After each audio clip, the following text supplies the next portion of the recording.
Welcome back to the deep dive. We've been really getting into this whole idea of joyful living, and today we're going to take a deep dive into a framework that comes from the Vedas. Oh, fantastic. So think of the Vedas as kind of a guide, right? Almost like a user manual for living a more fulfilling life. I like that. A user manual. Yeah. And that they outline these four distinct lifestyles, and each one is designed to kind of help you achieve that, that joyful living. It's fascinating, isn't it? How these ancient texts can offer such practical wisdom. I mean, they're not just these abstract philosophies, Yeah. They really do provide actionable steps to cultivate, a happier, more fulfilling existence. Well, let's get into it. So what are these four lifestyles? I'm ready to crack open this user manual and see what it says. All right. So the Vedas outline four: the student, the professional, the retired, and the spiritual lifestyles. And you can kind of imagine them as different paths, up a mountain, but all leading to the same peak, which is joyful living. I like that. So different paths, same destination. Does that mean we're supposed to progress through them in a specific order, like stages of life? Not necessarily. The Vedas present them as broad frameworks, right? Not like rigid rules. You might resonate with one lifestyle for your entire life, or you might find yourself transitioning between them as like your circumstances change, your goals evolve. It's really about choosing the path that kind of best suits your individual nature and your aspirations. So there's flexibility within this system. That's really interesting. It's not a one-size-fits-all. Exactly. And while each lifestyle has its own set of guidelines and benefits, the Vedas kind of highlight the professional and spiritual lifestyles as the primary paths, you could say, to joyful living. Interesting. And they cater to both material and spiritual pursuits. They kind of acknowledge that fulfillment can be found in various ways. Okay, that makes sense. But how do these lifestyles actually lead to joyful living? Like, what's the underlying principle that connects them all? Well, the Vedas identify ignorance as the root cause of suffering. And conversely, self-knowledge is the key to overcoming it. So it's really about understanding your true nature and your place in this universe. Right. And we've already established that self-knowledge leads to joy. But how do we actually achieve that self-knowledge? Okay, well, here's where it gets really interesting. The Vedas outline two crucial milestones on that path to joyful living. All right. Lay them on me. The first is preparing the mind, and the second is gaining self-knowledge. So it's a two-step process. Precisely. Think of it like this, like cultivating a garden, right? Okay, I like where this is going. So first you need to prepare the soil. Remove weeds, add nutrients, create the right conditions for growth. That's kind of like preparing the mind. And then once the soil is ready, you can actually plant the seeds and nurture them until they blossom into these beautiful flowers. And that's similar to gaining self-knowledge and experiencing the joy that comes with it. That's a great analogy. It really makes it seem more tangible, Yeah. So how did these lifestyles, specifically the professional and spiritual ones, help us actually achieve those milestones? Well, the Vedas suggest that the professional lifestyle, when combined with the practice of karma yoga, which is selfless action that prepares the mind for self-knowledge. So it's about engaging with the world in a way that cultivates mental clarity and focus. So it's not about renouncing all your worldly responsibilities, becoming a hermit and going to live in a cave. No, not at all. It's about finding a way to act in the world that actually contributes to our own inner growth. Exactly. Think about it. Have you ever noticed how taking action, even when it's challenging, can actually lead to personal growth? Oh, absolutely. Yeah, there have been many times when pushing myself outside of my comfort zone has resulted in some pretty valuable lessons, Yeah. and a deeper understanding of myself. Precisely. And on the other hand, the spiritual lifestyle, with its emphasis on what's called passive dharma, that focuses more on deepening self-knowledge through introspection, study, and contemplation. So it's about turning inward to kind of explore your true nature. So one lifestyle prepares the mind through action, and the other one guides us towards self-knowledge through introspection. But is it strictly one or the other? That's a really important point. The Vedas actually emphasize that achieving these milestones isn't solely dependent on a specific lifestyle.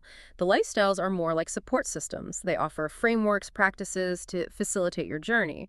But the real work, the true work, lies in the effort that you put into those practices. So someone leading a professional life could still cultivate self-knowledge, and someone in that spiritual lifestyle might benefit from engaging in selfless action. Absolutely. It's about recognizing the principles and applying them to your individual circumstances, your goals. The key is to find the path that resonates with your nature Right. and supports your growth. This is fascinating. But I got to ask, About this concept of inaction in action that you mentioned earlier, it seems a bit paradoxical, right? Like, how can you have inaction within action? It is a thought-provoking concept. The Vedas explain that absolute inaction is actually impossible in the universe.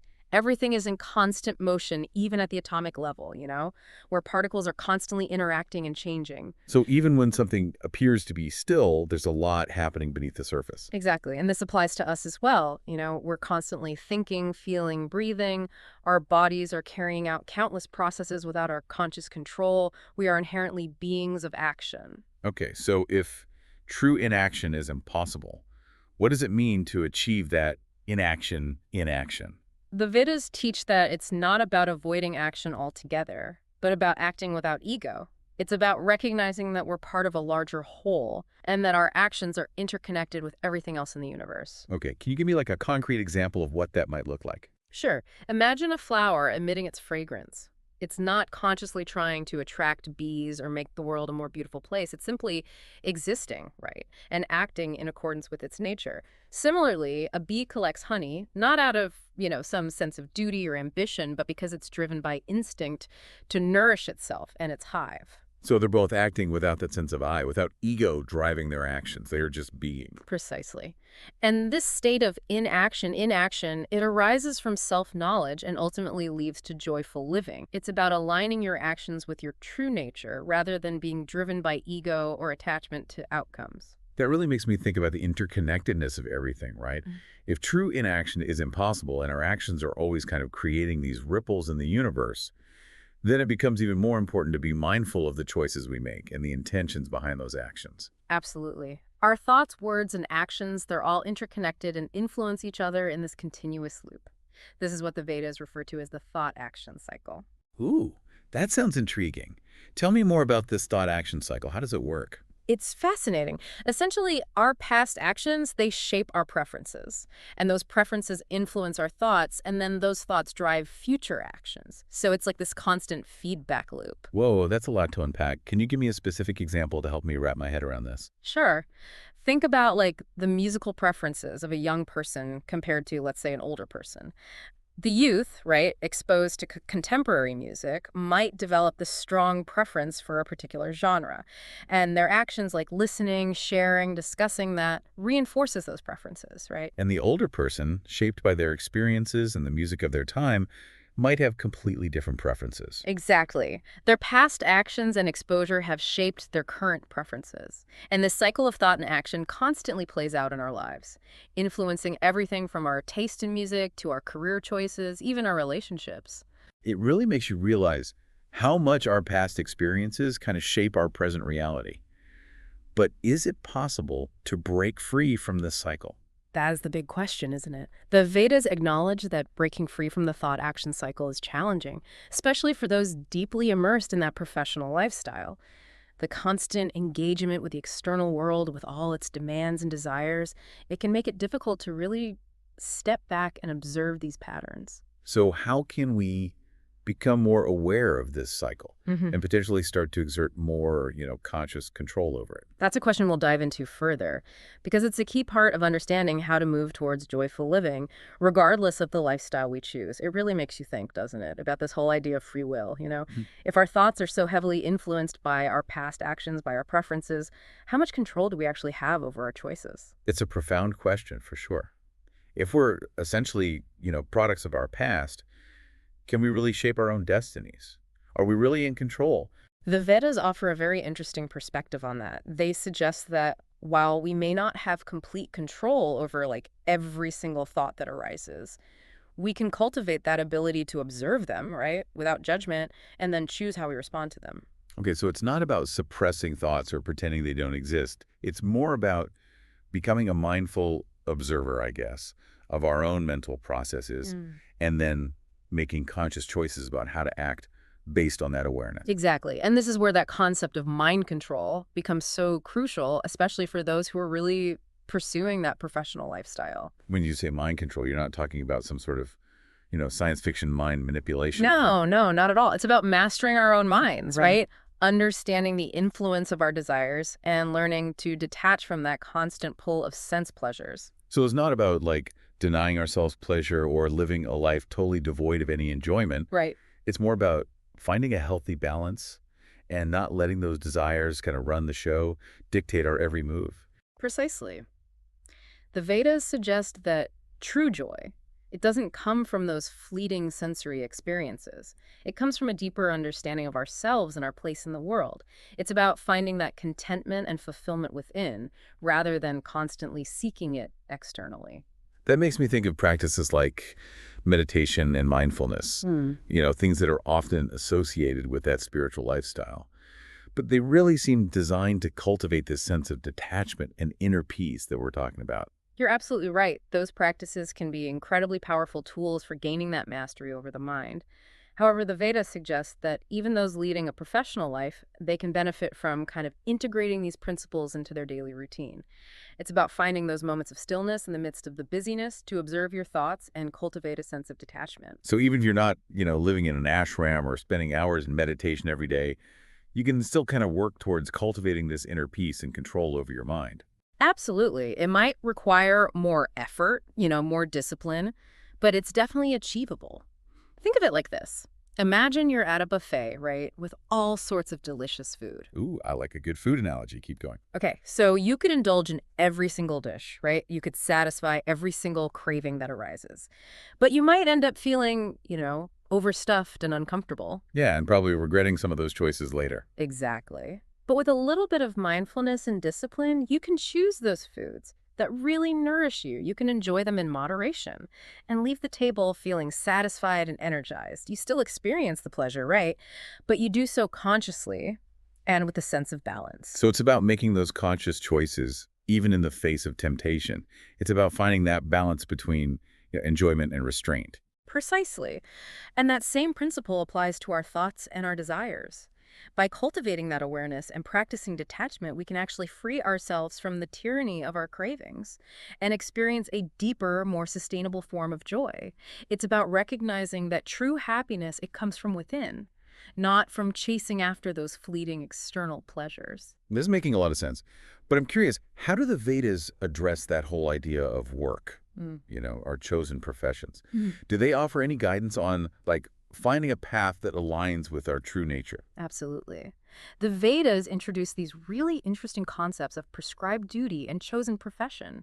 They really emphasize the importance of finding work that resonates with our natural abilities and our interests. So it's not just about doing whatever job pays the bills or whatever society kind of expects of us. Yeah. It's about finding something that truly fulfills us. Exactly.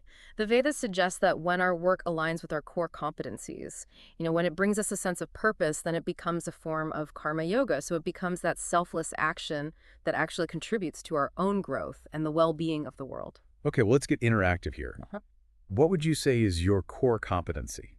And how does that align with your current, profession or aspirations? That's a great question. If I had to identify my core competency, I'd say it's my ability to synthesize complex information and then communicate it in a way that's both engaging and insightful. And I'm very fortunate that my current role as an expert on this podcast allows me to do just that. I couldn't agree more. You have a knack for taking these, sometimes ancient, complex teachings and making them relevant and accessible to, us, a modern audience. But the Vedas also mention 4 specific professions, right? You're thinking of the Brahmin, Kshatriya, Vaisya, and Sudra. And it's important to note that this categorization, it's based on individual nature, not birth or social standing. So it's not like you're born into a certain family or caste, and that determines your profession. It's about understanding your own inherent strengths, your inclinations, and finding a path that really aligns with those. Exactly. These 4 professions, they represent a framework for understanding the diverse ways in which individuals can contribute to society. Can you give us a quick overview of those 4 professions? I'm curious to hear how they kind of fit into this whole framework of joyful living. Absolutely. The Brahmins are those who are really drawn to those intellectual and spiritual pursuits. They're the teachers, the scholars, the advisors, who guide society with knowledge and wisdom. The Kshatriyas are the protectors, the warriors, skilled in leadership, governance, ensuring the safety and order of society. The Vaisyas, they're the merchants, the entrepreneurs, those who create wealth and really drive economic activity. And the Sudras are the skilled laborers and artisans, right? They provide essential services and really create that foundation upon which society thrives. So each profession plays a really vital role in the functioning of a healthy, and balanced society. And within each profession, individuals can really find purpose and fulfillment by aligning their work with their own, natural abilities and inclinations. Precisely. The Vedas suggest that when individuals find work that resonates with their true nature, they experience a sense of fulfillment. And they contribute their unique talents to the world, which ultimately contributes to their own joyful living and the well-being of society as a whole. It makes you think about the importance of, recognizing and nurturing the diverse talents of every single individual, right? Regardless of their background or social status. Everyone has something valuable to offer. That's a crucial point. The Vedas emphasize that a harmonious society is one that values and supports the contributions of all of its members. It's about recognizing that everyone has a role to play, right, in that tapestry of life, and that each individual's pursuit of joyful living it contributes to the collective well-being. This is so inspiring. It's making me want to, reevaluate my own career path and see if it's truly aligned with those, core competencies and passions. I encourage you to do so. The Vedas remind us that finding work that resonates with our true nature is a key ingredient in that recipe for a joyful and fulfilling life. It's about recognizing that our work, it's not separate from our pursuit of happiness. It's an integral part of it. So we've really explored these four Vedic lifestyles: Mm. the student, the professional, the retired, and the spiritual, and really how they can lead to that joyful living, right? Yeah. It's fascinating how each path offers kind of a different approach, Mm-hmm. but they all emphasize the importance of self-knowledge, right, Serene?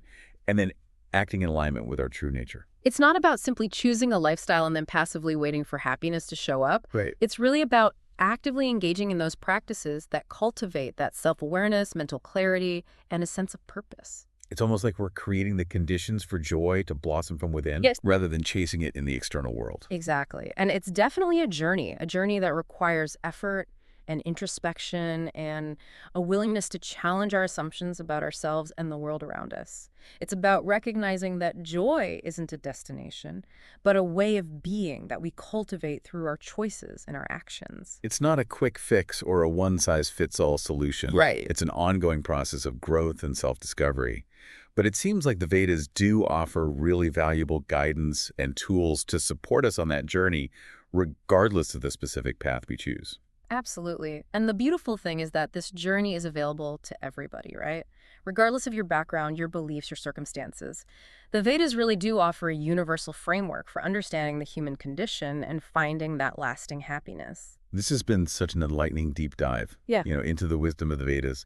I feel like I have a whole new perspective on how to approach this whole idea of, joyful living and pursuing it. It's not about those external achievements or possessions, right? It's about cultivating that inner peace and aligning our actions with our true nature. I'm so glad to hear that. And remember, the path to joyful living, it's not about avoiding action, but about understanding its true nature. Acting with awareness, purpose, and that sense of detachment from the outcome. It's about recognizing that true happiness comes from within and that we have the power to cultivate it through our choices and actions. So as you go about your day, reflect on your own life and the actions that you take. Are they driven by that ego and attachment? Or are you kind of moving towards that state of, inaction in action? Yeah. Are you aligning your actions with your true nature and purpose? Remember, the journey to joyful living, it's a continuous exploration. The more we understand ourselves and the principles that guide our actions, the closer we come to experiencing true and lasting happiness. Well, this deep dive has given us a lot to ponder, that's for sure. If you'd like to kind of explore these concepts further, be sure to visit our website. You'll find additional resources and information there. Sounds good. And until next time, may your pursuit of joyful living be filled with purpose and meaning. And may you find joy in every step you take.